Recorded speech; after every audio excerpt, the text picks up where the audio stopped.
என்னடி ராதா, உனக்கு உங்க அம்மாக்கு சண்டையா என்ன? ஏன் கேக்குறீங்க? இல்ல, நீ எப்ப உங்க அம்மா வீட்டுக்கு போனாலும் மாச கணக்கு இருந்துட்டு மாச கடைசியத்தையும் வருவே. ஆனா இப்ப என்னடான்னா வார கணக்குல இருந்துட்டு உடனே வந்துட்டியே. அதனாலத்தையும் கேட்டேன், உனக்கு உங்க அம்மாக்கு ஏதாவது சண்டையான்னு. ம் எங்க அம்மாக்கு என் மேல சுத்தமா பாசம் கிடையாது. மருமக மேலத்தையும் பாசம் வந்துருச்சு. புதுசா மருமகன்னு தலையில தூக்கி வச்சுக்கிட்டு ஆடிட்டு திரியுறாங்க. என் மேல கொஞ்சம் கூட அவங்களுக்கு அக்கறையே இல்ல. எங்க அண்ணியும் நாத்தனாருன்ற கொஞ்சம் கூட மரியாதை கொடுக்க மாட்டேங்கிறாங்க. நாத்தனாரோ கொத்தனாரோ நாம எப்படி நடந்துக்கிறோமோ அதுக்கேற்ற மாதிரி தானே மரியாதை கொடுப்பாங்க. என்னது? சே, அப்படி இல்ல மராதா.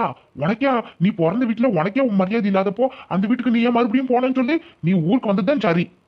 அதனாலக்கு ஏன் ஊருக்கு புறப்பட்டு வந்துட்டேன். ஒரே ஒரு மசாலா வடை கேட்டேன். அதுக்கு புடிச்சு நான் பொண்டாட்டியும் கணக்கு போட்டுக்கிட்டு வாங்கி தர மாட்டேன்னு சொல்லிவிட்டாங்க. என்னது மசாலா வடையா? ஏட்டி மசாலா வடைக்கே தண்டை போட்டுக்கிட்டு மான மரியாதை எடுத்துக்கிட்டு இப்படி வந்திருக்குவா? எங்க அண்ணே முன்னெல்லாம் நான் என்ன கேட்டாலும் உடனே 5 நிமிஷத்துல வாங்கிட்டு வந்து கொடுத்துருவாரு. இப்போ எங்க அண்ணி ஏத்தி விட்டு அவங்க சொல்ற பேச்சு கேட்டுக்கிட்டு ஆடி திரியாரு. பொண்டாட்டி பேச்சு கேட்டுக்கிட்டு எங்க அண்ணனும் பொல்லாதவனா மாறிவிட்டான். ராதா, எனக்கு ஒரு சின்ன சந்தேகம் கேட்கட்டுமா? என்ன? நீ சொல்ற பேச்செல்லாம் நான் கேட்கலனா என்ன பண்ணுவ? தூக்கி போட்டு சங்கிலே மிதிப்பேன். பாட்டி, உனக்கு ஒரு நியாயம், உன் அண்ணனுக்கு ஒரு நியாயமா? அவர் பொண்டாட்டி பேச்சு கேட்டா பொண்டாட்டி ஜாத்தின்னு சொல்ல வேண்டியது. நான் உன் பேச்சு கேட்கலனா உடனே புடிச்சுன்னு கூட பார்க்காம தூக்கி போட்டு மிதிப்பேன்னு சொல்ல வேண்டியது. இது உனக்கே கொஞ்சம் ஓவரா இல்ல? அவங்களும் உன்னைய மாதிரி பொண்ணு தானே, தான் பேச்சே புருஷன் கேட்கணும்னு எல்லா பொண்ணுங்களும் ஆசைப்படுற மாதிரி தானே அவங்களும் ஆசைப்படுவாங்க. அப்புறம் எதுக்கு அவங்கள போட்டு திட்டிட்டு கிடக்க? நீங்க என்ன அவங்களுக்கு சப்போட்டோ வாயை பொதுக்கிட்டு இருக்க? சரி, அதெல்லாம் விடு. உங்க அம்பா கம்மல மூட்டு கொடுத்தோம்ல, கொண்டு போய் கொடுத்துட்டு வரேன்னு போனியே, கொடுத்தியா இல்லையா? இல்ல. அடி பாவி, அத்தை காதுல போட்டுருக்க கம்பளை கழட்டி வாங்கி விட்டு அது திருப்பி கொடுத்தோம்ல, அது கொடுத்துருந்தானே ஊருக்கு கிளம்பி போனேன். அப்புறம் ஏன்டி கொடுக்காம வந்திருக்கவா? கம்பளை திருப்பி கொடுத்துட்டு அடுத்த முறை காசு வேணும்னா யார்கிட்டயாச்சும் போய் கடை வாங்குறதுக்கு கையேந்தி நிப்பீங்களாக்கும். பேசாம கம்மனு இருங்க. இந்த கம்பளை இருந்துச்சுன்னா மறுபடியும் அடகு கடையில வச்சு அதை வச்சு காசு வாங்கிக்கலாம்ல. கேட்டி, உங்க அம்மா தானே சொன்னாங்க அவங்க வீட்டுக்காரர் ஃபர்ஸ்ட் வாங்கி கொடுத்த கம்பல் ஆசை ஆசையா பத்திரமா வச்சிருக்கேன்னு. அதை போய் நீ வச்சிருக்கே. அவங்க காதுல கம்பல் கூட இல்லாம மொட்டையா கடந்தாங்க பாத்துக்க. முதல்ல இது குடுக்குற வழிய பாரு. அதெல்லாம் எங்க அம்மா எங்க அண்ணியோட கம்பளை காதுல போட்டிருக்காங்க. நான் பார்த்துட்டு தான் வந்தேன். நீங்க கவலைப்படாதீங்க. நாளைக்கு எங்க அம்மா செத்ததுக்கு அப்புறம் அவங்க கழுத்துல காதுல மூக்கல போட்டுக்கிட்டு அத்தனையும் எனக்கு தானே சொந்தம். அதனால முன்னாடி அந்த கம்பளை நான் வச்சுக்கிறேன். இதுல என்ன இருக்கு தப்பு? அது மட்டும் இல்ல, எங்க அம்மா கிட்ட இந்த நகையெல்லாம் இருக்கட்டும்னு விட்டு வச்சிருந்தீங்க. அதுக்கப்புறம் எங்க அண்ணி ஆட்டிய போட்டுருவாங்க. எனக்கு இதுல இருந்து ஒரு குண்டு மணி கூட கிடைக்காது பாத்துக்குங்க. அதனாலதான் நான் இதை கொடுக்காம நானே வச்சிருக்கேன். எங்க அம்மா வேற ரொம்ப வாவரா வாய் பேசிவிட்டாங்க. இதுக்கு மேல அவங்களே கேட்டாலும் இந்த கம்பளை கொடுக்க மாட்டேன். ஆனா நீ இருக்கு பாரு, என்னமோ பண்ணு. ஐயோ ராதா, என்ன? கேட்டி, ஊர்ல இருந்து உங்க அண்ணன் தாண்டி போன் அடிக்கிறாரு. இந்தா எடுத்து பேசு. முடியாது. பெரிய பாசமல்ல சிவாஜி கணேசன் நினைப்பு. 10 முறை போன் அடிச்சா உடனே நான் பதிய போய் எடுக்கணுமா? என்னால முடியாது. கேட்டி, நீ ஊருக்கு வந்தியா இல்லையான்னு கேட்கறதுக்காண்டிட்டியா போன் அடிக்காங்க. உன் மேல எவ்வளவு பாசம் இருந்தா இப்படி போன் பண்ணி விசாரிப்பாங்க சொல்லி நீ என்னடா அவங்களை போட்டு கரிச்சு கொட்டிட்டு கிடக்க. ஒழுங்கு மாதிரி எடுத்து பேசு. நீங்க கொஞ்சம் கம்மனி இருங்க. பாசம் இல்ல ஒண்ணு இல்ல, எல்லாம் வேஷம், வெளி வேஷம். நான் இங்க ஊருக்கு வந்தனா இருந்தா பாக்குறதுக்காண்டி போன் பண்ணல. ஏன்னா நாளை பின்ன அவங்க மேல படி வந்துடக்கூடாதுல, அதுக்காக தான் போன் பண்ணிருக்காங்க. நீ திருந்த மாட்டேன், எக்கடனே கெட்டு போ. போன் மேல போன் அடிச்சுட்டே கிடக்காங்க. எடுக்காமட்டா மரியாதையா இருக்காது. நான் எடுத்து என்ன பேசுறேன். சொன்னா கேளுங்க.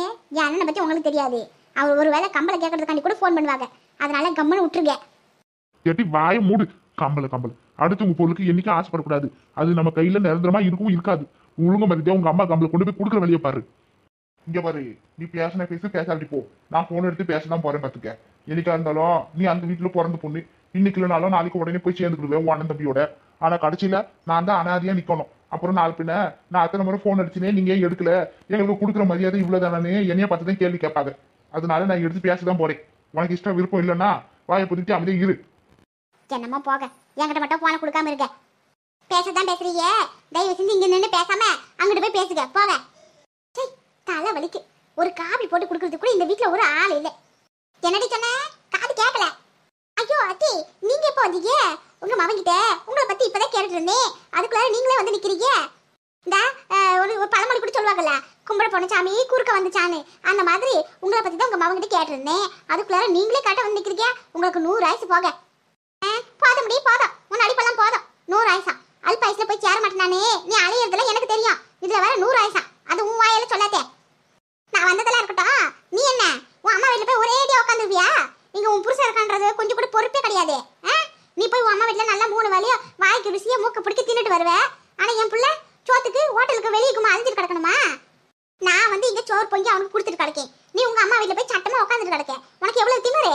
இங்க இருந்துகிட்டு உன் புருஷனுக்கு சோறாக்கி பார்க்கணும்ன்ற பொறுப்புலாம் உனக்கு கிடையாது, அப்படித்தானே? எங்க அம்மா வீட்டுக்கு போறதுக்கு கூட எனக்கு உரிமை இல்ல. அதெல்லாம் போயிட்டு வரலாம். ஆனா போனவ வராம அங்கே இருந்ததே தப்பு. அதான் இப்ப வந்துட்டல, வந்து கிழிச்சு விட்டேன். இந்தா வந்துட்டேன். இது மேடாச்சு கொஞ்சம் பொறுப்பா வீட்டுல இருக்கிற வேலையும் செஞ்சுக்கிட்டு இருக்கிற வழியை பாரு. நீ மறுபடியும் அவங்க அம்மா வீட்டுக்கு போறேன், அண்ணன் வீட்டுக்கு போறேன்னு பொட்டி படிக்க எடுத்துட்டு கிளம்பாத. அப்புறம் என் பிள்ளைக்கு பிடிக்குமேனே மீன் குழம்பு செஞ்சு கொண்டாந்துருக்கேன். மீன் குழம்பா? நீ ஊர்ல இருந்து வருவனே எனக்கு தெரியாது, அதனால அவன் ஒரு ஆளுக்கு தான் நான் குழம்பு கொண்டாந்துருக்கேன். ஒழுங்கா உனக்கு என்ன வேணுமோ அதை நீ ஆக்கி சாப்பிடு. நான் கொண்டாந்துருக்க மீன் குழம்ப என் பிள்ளைக்கு கொடு. நீ முழுங்கிடாத, புரிஞ்சுச்சா? நான் வாரேன். சரிங்கம்மா. யோ என்னையா நீ பாட்டுக்கு உங்க அம்மா பேசறதுனா பாத்துக்கிட்டு வேடிக்கை பார்த்துட்டு அமைதியா இருக்க? வேற என்ன பண்ணும் ராதா? என்ன உங்க அம்மா உங்க சாப்பாடு செஞ்சு கொடுக்குறாங்கன்ற திமிரா? உங்க அம்மா என்ன மீன் குழம்பு கொண்டாந்து கொடுத்துட்டு நீ முழுகிடாத அப்படின்னு சொல்லிட்டு போறாங்க. என்ன பார்த்தா என்ன மீன் குழம்பு திருடி திங்கிற பூனை மாதிரியா கிடக்கு, முழுகிடாதுன்னு சொல்லிட்டு போறாங்க. கேட்டி அவங்க அப்படி எல்லாம் எதுவும் சொல்லல. நான் ஒரு ஆள் இருக்குன்னு நினைச்சு அவங்க கொண்டாந்துட்டாங்க, அதுக்கு என்ன செய்யுது? பேசாதீங்க. நானே கடுப்புல கிடக்கி உங்க அம்மா இன்னும் கடுப்பு ஏற்றிட்டு போறாங்க. இந்த மீன் குழம்பா? மீன் குழம்பு உங்களுக்கு ஸ்பெஷலா மீன் குழம்பு. நான் மட்டும் என்ன பருப்பு சோறு ஆக்கி சாப்பிடணுமா? நீங்க வேணும்னா ஹோட்டல்ல போய் வாங்கி சாப்பிடுவீங்க. அந்த மீன் குழம்பு நான் சாப்பிட போறேன். அடிப்பாவி, எங்க அம்மா எனக்காக ஆசையா கொண்டாந்த மீன் குழம்பு இப்படி இவ திங்கனாலும் போறாளே. ஏப்பா இந்தாங்கப்பா, நம்ம வீட்டோட பத்திரத்தை மூட்டு கொண்டாந்துருக்கோம். ரொம்ப சந்தோஷம்டா சின்ராசு. இப்பதான் என் மனசு ரொம்ப சந்தோஷமா இருக்கு பாத்துக்க. இனிமேட்டு இந்த வீட்டை விட்டு நம்மள யாராலையும் வெளியே ஏற்க முடியாது. இது நம்மளுடைய சொந்த வீடுன்னு நம்ம பெருமையா சொல்லிக்கலாம். எப்பா எல்லாருக்கும் காரணம் சின்ன பொண்ணுதியா. உண்மையை சொல்ல போனா நீங்க அவங்களுக்கு தான் நன்றி சொல்லணும். என்னங்க நீங்க? நான் என்ன வெளியாளா? இதெல்லாம் எதிர்பார்த்தா நான் இதெல்லாம் பண்ண சொல்லிக்க? நன்றி பண்றேன்னு சொல்லிக்கிட்டு பேசாம அமைதி போக. என் மருமக குணம் பத்தி எனக்கு தெரியாதா? அவ மனசு சொக்க தங்கம்ல. அவ ரொம்ப திறமையான பொண்ணுன்னு எனக்கு முன்னாடியே தெரியும். எப்படியா இருந்தாலும் நம்ம வீட்டை திருப்பி கொடுத்துருவாருன்னு எனக்கு முன்னாடியே தெரியும்ல. ஆமாங்க, நீங்க சொல்றது உண்மையா? இல்லம்மா, உங்களுக்கு தெரியாத இன்னொரு விஷயமும் இருக்கு பாத்துக்கிடுங்க. இந்த நேரத்துக்கு இந்த வீடு நம்மளை விட்டு போயிருக்கும். ஆனா அதுக்கு போகாம இருக்குன்னா அதுக்கு காரணமே சின்ன பொண்ணுதியா. எங்க வேண்டாம், அமைதியா இருங்க. நீ அமைதியா இரு சின்ன பொண்ணு. உன்னுடைய வீர செயலை பார்த்து எல்லாரும் வேந்து போகணும்ல. நான் எப்படி ஆச்சரியப்பட்டனோ அத்தனை பேரும் அதே மாதிரி ஆச்சரியப்படணும்ல. என்னது வீர செயலா? இவன் எங்கயாச்சும் ஊதி ஏந்து வந்தானா சொன்னா பரவாயில்ல, நம்புற மாதிரி இருக்கும். இவன் அப்படி என்ன வீர செயல் செஞ்சு விட்டா? கொழுப்புடி கொழுப்பு. எப்பா நாங்க பணத்தை எடுத்துக்கிட்டு போயிட்டு இருந்தோமா வண்டியில. அப்போ ஒரு பாவி பையன் எங்க பணத்தை அழிக்கிறதுக்காண்டி எங்க மேல வண்டி மோதி எங்க கையில இருக்கிற பண பையை தூக்கிக்கிட்டு ஓடி போயிட்டான். ஐயோ, அப்புறம் என்னாச்சுப்பா? எம்மா பதறாதீங்க. அவன் அடிச்சுட்டு போனது உண்மையான பணப்பையே இல்ல. என்னடா சொல்ற? நமக்கு பணம் கொடுத்தால ஒரு படுபாவி, அவன் பண்ண வேலைத்தியான். அவன் எங்க ரெண்டு பேரையும் ஃபாலோ பண்றதுக்கு ஒரு ஆளையும் வச்சு எங்க கிட்ட இருக்கிற பணத்தை அடிக்கிறதுக்கு ஏற்பாடும் பண்ணியிருக்கான். ஆனா சின்ன பொண்ணு புத்திசாலித்தனமா பைய மாத்தி வச்சுட்டா பாத்துக்கிடுங்க. அதனாலத்தையும் பணம் தப்பிச்சு இந்த பத்திரம் நம்ம கைக்கு வந்துருச்சு. இல்லாட்டி இன்னத்துக்கு வீடு நம்ம கையை விட்டு போயிருக்கோம், நம்ம கையில இருந்த பணமும் போயிருக்கும். அம்மாடி மர்மவளே. சொல்லுங்க தே. என்ன சொல்றதே தெரியல மர்மவளே. சொல்றதுக்கு வாத்தி இல்ல பாத்துக்க. பாய் அடிச்சு போய் நின்னுட்டு இருக்கேன். எங்க அப்பா எனக்கு விட்டுட்டு போன சொத்தே இதுதான் பாத்துக்க. நீ மட்டும் பணத்தை வாங்கி கொடுத்து பத்தத்தை மீட்டு கொடுக்கலன்னா இந்த வீடிய கையை விட்டே போயிருக்கும். அதுக்கப்புறம் இது என் வீடுன்னு சொல்லிக்கிறதுக்கு எனக்கு உரிமை இல்லாம தான் இருந்திருக்கும். உனக்கு தான் நான் ஒரு மிகப்பெரிய நன்றி சொல்லணும் மர்மவளே. மர்மகளே இதே நாமெல்லாம் ஒரே குடும்பம், நமக்கு எதுக்கு இதெல்லாம் சொல்லுங்க? அதெல்லாம் ஒண்ணு இல்ல, இது என்னுடைய கடமை பாத்துக்கிடுங்க. ஊருக்குள்ள அந்த ஆளை பத்தி ஒரு மாதிரி விசாரிச்சேன். ஆனா எல்லாரும் வேற வேற மாதிரி சொன்னாங்க. அப்பவே நான் உஷாராயிட்டேன். அதனாலதான் அந்த ஆளு இது மாதிரி பண்ணுவான்னு தெரிஞ்சு பணத்தையே மாத்தி வச்சேன். சரிம்மா சரி, ரொம்ப சந்தோஷம். அப்புறம் என்னப்பா, அதான் வீடுல கைக்கு வந்துருச்சுல, எல்லாரும் சந்தோஷத்துல அப்படியே வெளிய போய் ட்ரீட் வைங்க. எட்டி காசு யாரு? உங்க அப்பாவை கொடுப்பாங்க. நீ புடிச்சனானே அப்பா கொடுப்பாங்க. அதுக்கு என்ன வச்சுக்கா போச்சு. ஐயோ அங்கிள், அதெல்லாம் ஒண்ணு வேண்டாம். நானே அரை மணி நேரத்துல சமைச்சிருவேன். எல்லாரும் உட்காந்து சாப்பிட்டுக்கலாம். எதுக்கு வெளியே போய் உட்காந்து சாப்பிட்டுட்டு காசு வேஸ்ட் பண்ணிக்கிட்டு? மர்மவளே, அதெல்லாம் உன் மாமனார் கடைக்கு போய் கறி எடுத்து வந்து கொடுத்துட்டாரு பாத்தீங்க. மீன் எடுத்து வந்தாரு. நான் வந்து மீன் குழம்பு வச்சுட்டு மீனையும் பொரிச்சு வச்சிருக்கேன். நீங்க எல்லாரும் கையை கழுவிட்டு வாங்க, சாப்பிடலாம். ஐய் ஜாலி, மீன் குழம்பு மீன் வறுவல். ஓ என்னத்த சொல்றீங்க? நீங்களும் சமைச்சு முடிச்சிருக்கீங்களா? ஆமாமா, நீங்க வரதுக்குள்ள லேட் ஆகும்ல, அதனால நானே சமைச்சு முடிச்சிட்டேன். சரி சரி, எல்லாரும் பசியில கிடப்பீங்க, வாங்க உட்காந்து சாப்பிடுவோம். நான் போய் எல்லாத்தையும் எடுத்துட்டு வந்து வைக்கிறேன். நீங்க எல்லாரும் போய் கையை கழுவிட்டு வாங்க. அப்புறம் என்ன டீ, எங்க அத்தையே சமைச்சு வச்சிருக்காங்க, அதையே சாப்பிடு. ஓவர் சீனை போட்டுக்கிட்டு வெளியே போய் சாப்பிடணும்னு அடம் பிடிக்காது, புரிஞ்சிச்சா? போய் கையை கழுவிட்டு வா. ஒரு நாளாச்சும் நல்ல சாப்பாடு சாப்பிடலாம்னு பாத்துச்சு, அதுக்கும் வழி இல்லையா? என்னங்க நீங்க என்ன பாத்துட்டு இருக்கீங்க? பத்திரத்தை பத்திரமா உள்ள கொண்டு போய் வைக்க. நான் போய் பாத்திரம் எல்லாத்தையும் கொண்டு வந்து வைக்கிறேன். சரிடி அண்ணா.